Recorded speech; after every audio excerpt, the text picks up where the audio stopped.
Hi friends, அனைவருக்கும் வணக்கம். நாம் இன்றைக்கி பெண்களுக்கு டே டு டே லைஃப்பில் ரொம்ப தேவையான மிகவும் பயனுள்ள டிப்ஸ் தாங்க பார்க்க போகிறோம். வீடியோக்குள்ளே போகிறதுக்கு முன்னாடி நம்ம சேனலை சப்ஸ்கிரைப் பண்ணாத நண்பர்கள் ப்ளீஸ் சப்ஸ்கிரைப் பண்ணுங்கள், சப்போர்ட் பண்ணுங்கள். வீடியோவை முழுமையாக பார்த்துட்டு எல்லாருக்கும் ஷேர் பண்ணுங்கள் ஃப்ரெண்ட்ஸ்.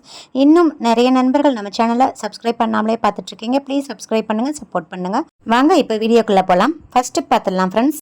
இப்போ நம்ம இந்த மாதிரி குழந்தைங்களுக்கு லஞ்ச் கொடுத்துடுவோம். அப்படி இல்லைன்னா வீட்டில் ஹஸ்பண்ட் ஆஃபீஸ் போகிறதுக்கு இந்த மாதிரி லஞ்ச் கட்டி கொடுப்போம். அப்போ மேலே இதே மாதிரி ஒரு பாக்ஸு வச்சு விடுவோம். அதில் வந்து ரசம், குழம்பு, தயிர் ஏதாவது வச்சுருப்போம். அது வந்து நம்ம சம்டைம்ஸ் வந்து ஷேக் ஆகிறதுனால கொட்டுறதுக்கு வாய்ப்பு இருக்குது. ஸோ அந்த மாதிரி ஷேக் ஆகாமல் இருக்கிறதுக்கு என்ன பண்ணோம்னா, இதே மாதிரி டபுள் சைட் டேப் எடுத்து ஒட்டி விட்டுருங்க கீழே இருக்கிற டிஃபன் பாக்ஸில்.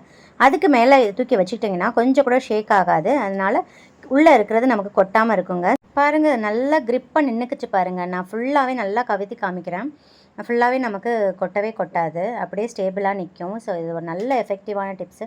கண்டிப்பாக ட்ரை பண்ணி பாருங்கள். இப்போ நெக்ஸ்ட் டிப் பார்த்துடலாம். எல்லார் வீட்லேயும் நம்ம செல்லோ டேப் யூஸ் பண்ணுவோம். ஆனால் அதோட ஸ்டார்டிங் பாயிண்ட்டை கண்டுபிடிக்கிறதுக்கு ரொம்ப கஷ்டமாக இருக்கும் ஃப்ரெண்ட்ஸ். அதுக்கே நமக்கு டைம் ஆயிரும். ஸோ அந்த மாதிரி ஈஸியாக கண்டுபிடிக்கிறதுக்கு என்ன பண்ணணும்னா, இதே மாதிரி பட்ஸை வந்து எவ்ரி டைம் நீங்கள் எடுத்துகிட்டு அந்த இடத்துல வந்து மாட்டி விட்டுருங்க. ஸோ இந்த மாதிரி செய்கிறதுனால நம்ம ஈஸியாக எடுத்துக்கலாம். எந்த கன்ஃபியூஷனே இல்லாமல் டக்குன்னு நமக்கு வேலை முடியும். ஸோ கண்டிப்பாக இந்த டிப்ஸை ட்ரை பண்ணி பாருங்கள். இப்போ நெக்ஸ்ட் பார்த்துடலாம். இப்போல்லாம் நம்ம எல்லார் வீட்லேயும் நிறைய இந்த மாதிரி கட்டிங் போர்டு வந்து அதிகமாக யூஸ் பண்ண ஆரம்பிச்சிட்டோம். அதுலேயும் மேக்ஸிமம் வந்து உட்டன் கட்டிங் போர்டு யூஸ் பண்ண ஆரம்பிச்சிட்டோம். ஆனால் அந்த உட்டன் கட்டிங் போர்டில் வந்து சீக்கிரமே ஃபங்கஸ் இந்த மாதிரிலாம் ஃபார்ம் ஆகிறதுக்கு வாய்ப்பு இருக்குது. இந்த பூச்சி அரிக்கிறதுக்கெலாம் வாய்ப்பு இருக்குது. ஸோ அந்த மாதிரி வராமல் இருக்கிறதுக்கு என்ன பண்ணோம்னா, நம்ம வீட்டில் நார்மலாக யூஸ் பண்ணுற பவுடர் சால்ட் இருக்குது பார்த்தீங்களா, அதை கொஞ்சமாக போட்டுக்கோங்க. அப்புறம் நம்ம எலுமிச்சம்பழம் ஜூஸ் எல்லாம் பிழிஞ்சிருப்போம் பார்த்தீங்களா, அந்த தோலை நம்ம இதுக்கு யூஸ் பண்ணிக்கலாம். இதை வச்சு நல்லா ஸ்க்ரப் பண்ணி விட்டுருங்க. நல்லா ஃபுல்லாக 2 பக்கமுமே எட்ஜ் எல்லாத்துலேயுமே நல்லா ஸ்க்ரப் பண்ணி விட்டுருங்க. ஸ்க்ரப் பண்ணிவிட்டு தண்ணியில் நல்லா கழுவிடுங்க. பாருங்கள், நான் நல்லா கழுவிட்டேன். கழுவிட்டு நல்லா ஈரமே இல்லாத துணியை வச்சு நல்லா தொடச்சிருங்க. தொடச்சதுக்கப்புறம் ஒரு ட்ராப் தேங்காய் எண்ணெயை ஊற்றிட்டு நல்லா ஈரம் இல்லாத கிளாத்தை வச்சு நல்லா தொடச்சிருங்க. இப்போ பாருங்கள், நல்லா பளபளன்னு இருக்குது. இந்த மாதிரி செய்கிறதுனால நமக்கு வந்து எப்பயுமே இந்த கட்டிங் போர்டில் ஃபங்கஸ் எதுவும் ஃபார்ம் ஆகாமல் எப்பயுமே க்ளீனாகவே இருக்கும். ஸோ வீக்லி ஒன்ஸ் இந்த மாதிரி டீப் க்ளீன் பண்ணிக்கோங்க. இப்போ நெக்ஸ்ட் டிப் பார்த்துடலாம் ஃப்ரெண்ட்ஸ். இப்போ நம்ம நார்மலாக யூஸ் பண்ணுற அந்த பேண்ட் இருக்குது பார்த்தீங்களா, ஜீன்ஸ் பேண்ட் ஆகட்டும், நார்மல் பேண்ட் ஆகட்டும், அதில் இருக்கிற ஜிப்பு வந்து சம்டைம்ஸ் வந்து ஜாம் ஆகிக்கும். நமக்கு ரொம்ப ஸ்ட்ரகிள் பண்ணும் மாட்டுறதுக்கும் ஓப்பன் பண்ணுறதுக்கும். ஸோ அந்த மாதிரி இல்லாமல் ஈஸியாக அந்த ஜிப்பை வந்து கழட்டுறதுக்கு என்ன பண்ணணும்னா, இதே மாதிரி வேஸ்லைன் இருக்கும் பார்த்தீங்களா, அதை வந்து அந்த ஜிப்புக்கு மேலே நல்லா அப்ளை பண்ணி விட்டுருங்க. அப்ளை பண்ணிவிட்டு இப்போ நம்ம ஓப்பன் பண்ணி பார்த்தோம்னா எந்த ஸ்ட்ரகிளுமே இல்லாமல் ஈஸியாக நம்ம ஓப்பன் பண்ணிக்கலாம், மாட்டிக்கலாம். ஸோ இது ரொம்ப எஃபெக்டிவாக இருக்கும். கண்டிப்பாக இந்த டிப்ஸை வந்து ஃபாலோ பண்ணி பாருங்கள். இது பேண்ட்டுக்கு மட்டும் கிடையாது, நம்ம பேகு எல்லாத்துக்குமே இதே டிப்ஸை வந்து நம்ம யூஸ் பண்ணிக்கலாம் ஃப்ரெண்ட்ஸ். இப்போ நெக்ஸ்ட் டிப் பார்த்துடலாம் ஃப்ரெண்ட்ஸ். இப்போ பேண்ட்டெல்லாம் எப்படி ஈஸியாக மடச்சி வைக்கலான்னு பார்க்கலாங்க. இப்போ பேண்ட்டோட டாப் போர்ஷனை பாதி அளவுக்கு இந்த அளவுக்கு நல்லா மடக்கிக்கோங்க. இப்போ 2 கால் போர்ஷன் இருக்குது பார்த்தீங்களா, அதில் வந்து ரைட் சைடு இருக்கிற கால் பகுதியை வந்து ஒரு 4 மடக்கு மடக்கிக்கோங்க. அதே மாதிரி லெஃப்ட் சைடு இருக்க கால் பகுதியை 4 மடக்கு மடக்கிக்கோங்க. இப்போ அந்த ரைட் சைடு லெஃப்ட் சைடு இருக்கிறத வந்து இதே மாதிரி அதோட போர்ஷனுக்குள்ளே நல்லா நுழைச்சி விட்டுருங்க. பாருங்கள், இப்படி தான் இருக்கும். நுழைச்சதுக்கப்புறம் உள்ளே கை விட்டு எந்த சுருக்கலும் இல்லாமல் அப்படியே எடுத்து விட்டுருங்க. இப்போ வீடியோவில் காமிக்கிற மாதிரி இதை திருப்பி போட்டு அப்படியே ஒரு மடக்கு மடக்கிங்க. அவ்வளோதான், சூப்பராக நம்மளோட பேண்ட்டு மடக்கியாச்சு. இந்த மாதிரி நீங்கள் மடக்க வச்சிங்கன்னா வார்ட்ரோப்பில் அதிக அளவு இடமும் அடைச்சிக்காதுங்க, சீக்கிரமாக களைஞ்சும் போகாது ஃப்ரெண்ட்ஸ். இப்போ நெக்ஸ்ட் டிப் பார்த்துடலாம். இப்போ எல்லார் வீட்லேயும் பயன்படுத்துகிற முறை இருக்கும் பார்த்தீங்களா, அதை வந்து நம்ம ரொம்ப அழுக்காயிரும். அதை வந்து வாஷ் பண்ணுறதுக்கு இதே மாதிரி கொஞ்சமாக வாஷிங் லிக்விட் ஊற்றிக்கோங்க. அதுக்கடுத்து நம்ம அதை ஸ்க்ரப் பண்ணுறதுக்கு நம்ம நார்மலாக பாத்திரம் தேய்க்கிற ஸ்க்ரப்பர்லாம் யூஸ் பண்ண தேவையில்லை ஃப்ரெண்ட்ஸ். இதுக்கு வந்து இந்த மாதிரி பிளாஸ்டிக் கவர் இருக்கும் பார்த்தீங்களா, அதை நம்ம ஸ்க்ரப் பண்ணாவே ஈஸியாக சுத்தமாக பளிச்சுன்னு போயிடும். இதுக்கு நம்ம ஸ்க்ரப்பர் வேஸ்ட் பண்ண தேவையில்லை. பாருங்கள், இப்போ நான் ஸ்க்ரப் பண்ணி முடிச்சுட்டு நம்ம இந்த பிளாஸ்டிக் கவரை தூக்கி போட்டுடலாம். இப்போ பாருங்கள், நான் தண்ணியில் அலசிட்டு காமிக்கிறேன். பாருங்கள் எந்த அளவுக்கு பளிச்சுன்னு இருக்குன்னு. ஸோ இந்த மாதிரி முறத்தெல்லாம் நம்ம வாஷ் பண்ணுறதுக்கு இந்த மாதிரி பிளாஸ்டிக் கவர் யூஸ் பண்ணிக்கலாம் ஃப்ரெண்ட்ஸ். இப்போ நெக்ஸ்ட் டிப் பார்த்துடலாம். இப்போ நம்ம யூஸ் பண்ணுற முறம் வந்து அழுக்காகாமல் இருக்கிறதுக்கு என்ன பண்ணோம்னா, இதே மாதிரி பிளாஸ்டிக் கவர் இருக்கும் பார்த்தீங்களா, வேஸ்ட்டு பிளாஸ்டிக் கவரை இந்த முறத்துக்குள்ளே நுழைச்சி விட்டுருங்க. இதை வந்து கலராமல் இருக்கிறதுக்கு பின்னாடி திருப்பி நல்லா முடிச்சு போட்டுருங்க. அப்படி இல்லைன்னா ரப்பர் பேண்ட் போட்டு விட்டுருங்க. இப்போ வந்து நம்ம கூட்டி வாரி போடும்போது நமக்கு அடிக்கடி முறம் வந்து வாஷ் பண்ணுறதுக்கு தேவையில்லை. இப்போ இந்த பேப்பர் அழுக்காச்சுன்னா நம்ம தூக்கி போட்டுட்டு வேறு கவர் மாற்றிக்கலாம் ஃப்ரெண்ட்ஸ். ஸோ இது ஒரு நல்ல எஃபெக்டிவான டிப்ஸ் தான். கண்டிப்பாக ட்ரை பண்ணி பாருங்கள். இப்போ நெக்ஸ்ட் டிப் பார்த்துடலாம். இப்போ இதே மாதிரி வேஸ்ட்டு ஸ்வீட் பாக்ஸ் எல்லார் வீட்லையும் இருக்கும்ல, அதை நல்லா கழுவி வாஷ் பண்ணி ட்ரை பண்ணி எடுத்து வச்சுக்கோங்க.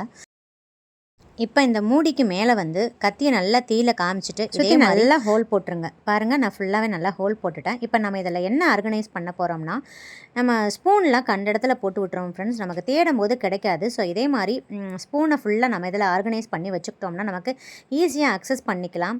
ஸோ பாருங்கள் ஃப்ரெண்ட்ஸ், இப்போ வந்து நம்ம ஈஸியாகவும் எடுத்துக்கலாம், வச்சுக்கலாம். இதை வந்து நம்ம கிச்சன் கவுண்டர் டாப்பில் வச்சுக்கலாம், அப்படிலாம் டைனிங் டேபிளில் கூட வச்சுக்கலாம். நமக்கு இனிமேல் ஸ்பூன் தொலைஞ்சே போகாது. ஸோ பார்க்குறதுக்கும் நீட்டாக இருக்கும். எதுக்குன்னு ஸ்பூன் ஆர்கனைசர்னு அதிக விலை கொடுத்து நம்ம கடையில் வாங்க தேவையில்லை. ஸோ நம்ம வேஸ்ட்டுன்னு தூக்கி போடுற ஸ்வீட் பாக்ஸே நம்ம இப்படி ரீயூஸ் பண்ணிக்கலாம். ஸோ ரொம்ப பார்க்குறதுக்கும் அழகாக இருக்கும். ஸோ கண்டிப்பாக அதை ட்ரை பண்ணி பாருங்கள். இப்போ நெக்ஸ்ட் டிப் பார்த்துடலாம். இப்போ நமக்கு சுடிதார் பேண்ட்டிலலாம் அடிக்கடி வந்து இந்த நூல் வந்து உள்ளே போய்க்குங்க. ஸோ அதை எடுக்கிறதுக்கு ரொம்ப கஷ்டமாக இருக்கும். எல்லா நூலையும் உருவிட்டு நம்ம ஊக்கு வச்சு எடுக்க வேண்டியதாக இருக்கும். அந்த மாதிரி செய்யாமல் என்ன பண்ணோம்னா ஈஸியாக நம்ம எடுத்துடலாம். இந்த மாதிரி சிஸ்ஸர் இருக்குது பார்த்தீங்களா, அந்த சிஸ்ஸரை வந்து உள்ளே நுழைச்சி விட்டுக்கோங்க. எந்த இடத்துல வந்து அந்த நூல் இருக்கோ அந்த இடத்துல வந்து கையை வச்சு அழுத்திக்கிட்டு இந்த சிஸ்ஸரை வந்து உள்ளே கொண்டு போகும்போது லைட்டாக விரித்து விட்டு அந்த நூலை வந்து அப்படியே சிஸ்ஸரில் வந்து கேட்ச் பண்ணிக்கோங்க. கேட்ச் பண்ணிவிட்டு அப்படியே இழுத்தோம்னா அழகாக ஈஸியாக வெளியே வந்துடும் ஃப்ரெண்ட்ஸ். இது நம்ம கஷ்டப்படவே தேவையில்லை. ஒரு செகண்டில் வந்து நம்ம நூலை வெளியே எடுத்துடலாம். இப்போ எடுத்ததுக்கப்புறம் மறுபடியும் அந்த நூல் உள்ளே போகாமல் இருக்கிறதுக்கு இந்த நாடா 2 நாடாவையும் சேர்த்து நல்லா இந்த மாதிரி முடிச்சு போட்டுக்கோங்க. இப்போ பாருங்கள், நான் இந்த பேண்ட்டில் வந்து ஒரு நாடாவை மட்டும் பிடிச்சி இழுக்கிறேன் பாருங்கள். ஆனால் இன்னொரு நாடா வந்து உள்ளேயே நுழையாது. அதுக்கு ரீசன் வந்து என்ன பண்ணுறாங்கன்னா டெய்லர்ஸ் வந்து அந்த ஒரே ஒரு பாகத்தை மட்டும் தச்சு விட்டுறாங்க. அதாவது இந்த நாடா இருக்கிறதுக்கு பின்னாடி பேக் சைடில் அப்படியே ஸ்ட்ரெயிட் பேக் சைடில் வந்து அப்படியே தச்சிடுறாங்க. நாடாவையும் அந்த நாடாவை சேர்த்து அப்படியே அந்த துணியோட தச்சிடுறாங்க. அதனால் வந்து நமக்கு நாடாவை உள்ளவே போகவே போகாதுங்க. ஸோ நீங்கள் ஏதாவது டெய்லர்கிட்ட கொடுத்து தைக்கிறதா இருந்தால் பேண்ட்டில் தைக்கும்போது இந்த மெத்தடில் தைச்சிக்கோங்க. ஸோ நம்ம எப்படி பிடித்து இழுத்தாலுமே நமக்கு நாடா உள்ளேயே போகாது. ஸோ இது ரொம்ப எஃபெக்டிவாக இருக்கும். இனிமேல் நீங்கள் சுடிதார் தைக்கிறதா இருந்தால் இந்த மெத்தடில் தைச்சிக்கோங்க. அதே மாதிரி குழந்தைங்களுக்கு யூனிஃபார்ம்லாம் நீங்கள் தைப்பீங்க பார்த்தீங்களா, அப்போ இந்த மெத்தடில் தைச்சிக்கிட்டிங்கன்னா இனிமேல் நாடா ப்ராப்ளமே இருக்காது. ஸோ ரொம்ப எஃபெக்டிவாக இருக்கும். கண்டிப்பாக இந்த மெத்தட் ட்ரை பண்ணி பாருங்கள். தீபாவளி ஸ்பெஷல் ரவா லட்டு எப்படி சாஃப்டாக ஈஸியாக செய்யலான்னு பார்க்கலாம். இதுக்கு ஃபஸ்ட்டு இந்த மாதிரி ஒரு கடாயை எடுத்துக்கோங்க. நான் இன்றைக்கி 1/2 கப் தேங்காயை நல்லா பூ போல் துருவி வச்சுருக்கீங்க. அதை இதில் சேர்த்துடலாம். சேர்த்துட்டு ஸ்டவ் ஆன் பண்ணிவிட்டு ஃப்ளேமை மீடியமில் வச்சுட்டு தேங்காயில் இருக்கிற ஈரப்பதம்லாம் போகிற அளவுக்கு ஒரு 5 நிமிஷத்துக்கு நல்லா வறுத்து கொடுத்துருங்க. ஈரப்பதம் கம்ப்ளீட்டாக போயிடணுங்க. லைட்டாக அந்த தேங்காயோட கலர் மாறினாலும் பரவாயில்லை, லைட்டாக சிவந்தாலும் பரவாயில்லை, ஆனால் ஈரப்பதம்லாம் போயிடணும். கரிகிராமல் வறுத்துக்கோங்க. நான் இன்றைக்கி வறுத்து எடுத்த வீடியோ வந்து எடிட்டிங்கில் மிஸ் ஆயிடுச்சுங்க. ஸோ நீங்கள் நல்லா வறுத்து எடுத்து ஆற வச்சுக்கோங்க. இப்போ நெக்ஸ்ட் இதே மாதிரி ஒரு பேன் எடுத்துக்கோங்க. அதில் 2 டீஸ்பூன் நெய் சேர்த்துக்கோங்க. அதுக்கு மேலே தேவையில்லைங்க. இப்போ ஸ்டவ் ஆன் பண்ணிவிட்டு ஃப்ளேமை மீடியமில் வச்சுட்டு ஒரு 10 முந்திரி பருப்பு, 10 பாதாமை நான் 2 உடச்சி போட்டிருக்கிறதுனால 10ன்னு சொல்லியிருக்கேங்க. நெக்ஸ்ட் பிஸ்தா பருப்பு ஒரு 5 பிஸ்தா பருப்பை நல்லா 2 தட்டிட்டு சேர்த்துருக்கேங்க. பிஸ்தா வந்து ஆப்ஷனல் தான். இப்போ ஸ்டவ்வை மீடியம் ஃப்ளேமில் வச்சுட்டு இந்த நட்ஸ் எல்லாம் ஓரளவுக்கு பொன்னிறமாக சிவந்து வர அளவுக்கு வறுத்துக்கோங்க. அப்போ தான் சாப்பிட்றச்சு நல்லா க்ரன்ச்சியாக இருக்கும். இப்போ அந்த நட்ஸ்லாம் ஓரளவுக்கு லைட்டாக சிவந்துருச்சுங்க. இப்போ நான் ஒரு 15 உலர் திராட்சையை சேர்த்து விடுறேங்க. உலர் திராட்சையை சேர்த்துட்டு இந்த உலர் திராட்சையெல்லாம் அளவில் பெருசாக வரவும் நம்ம இப்போ ஸ்டவ் ஆஃப் பண்ணிடலாங்க. இந்த நெய் அப்படியே விட்டுட்டு இந்த நட்ஸை மட்டும் எடுத்து ஒரு பவுலில் ட்ரான்ஸ்ஃபர் பண்ணி அப்படியே வச்சு விட்டுருங்க. இப்போ அதே கடாயில் நம்ம நெய் எதுவுமே சேர்க்க வேணாங்க. அந்த நெய்யே போதும். நான் 1 கப் ரவை எடுத்திருக்கேங்க. சன்னமான ரவை தான் எடுத்திருக்கேன். வறுத்த ரவையாக இருந்தாலும் வறுக்காத ரவையாக எது இருந்தாலும் பரவாயில்லைங்க. இது அளவில் பார்த்தீங்கன்னா 200 கிராம் இருக்கும். இப்போ அந்த ரவையை சேர்த்துட்டு ஃப்ளேமை கம்ப்ளீட்டாக சிம்மில் வச்சுருங்க. சிம்மில் வச்சுட்டு ஒரு 5லேருந்து 10 நிமிஷத்துக்கு ரவையை நல்லா வாசனை வர்ற அளவுக்கு வறுத்து கொடுத்துருங்க. பட் ரவையோட கலர் மாறக்கூடாது. அதனால கம்ப்ளீட்டாக ஃப்ளேம் சிம்மில் தாங்க இருக்கணும். நான் இது கூடயே ஒரு 4லேருந்து 5 கிராம்பு சேர்த்து விடுறேங்க. கிராம்பு சேர்த்து செய்கிற பட்சத்தில் இந்த ரவா லட்டு ரொம்ப மணமாகவும் சுவையாகவும் இருக்குங்க.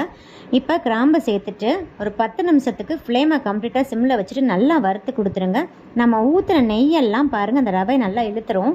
இப்போ அந்த ரவையை பார்த்தீங்கன்னா நல்லா திரியாக உதிரியாக இருக்குங்க. இந்த அளவுக்கு நல்லா வாசனை வர்ற அளவுக்கு வறுத்துருங்க. இப்போ பாருங்கள், நல்ல மனம் வந்துருச்சு. அந்த கிராம்பும் ரவையும் சேர்ந்து நல்ல மனம் வருதுங்க. இந்த அளவுக்கு வறுத்தா போதும். ரவையோட கலர் சேஞ்ச் ஆகலை, ஆனால் நல்ல மனம் வந்துருச்சு. ஸ்டவ் ஆஃப் பண்ணிடுங்க. இது கூடயே நம்ம வறுத்து வச்சிருக்கிற தேங்காய் துருவலை சேர்த்துடலாங்க. எந்த கப்பில் நீங்கள் ரவையை அளந்தீங்களோ அதே கப்பில் அரை கப் தேங்காய் துருவலை எடுத்து நல்லா இந்த மாதிரி ட்ரையாக ரோஸ்ட் பண்ணி வச்சுக்கோங்க. இதை நம்ம இதில் சேர்த்துட்டு நல்லா மிக்ஸ் பண்ணி கொடுத்துருங்க. கம்ப்ளீட்டாக ஸ்டவ் ஆஃபில் தாங்க இருக்குது, நான் ஆஃப் பண்ணதுக்கப்புறம் தான் சேர்த்துருக்கேன். இப்போ இது கூடயே 1 டீஸ்பூன் ஏலக்காய் தூளையும் சேர்த்துட்டு நல்லா மிக்ஸ் பண்ணி கொடுத்துருங்க.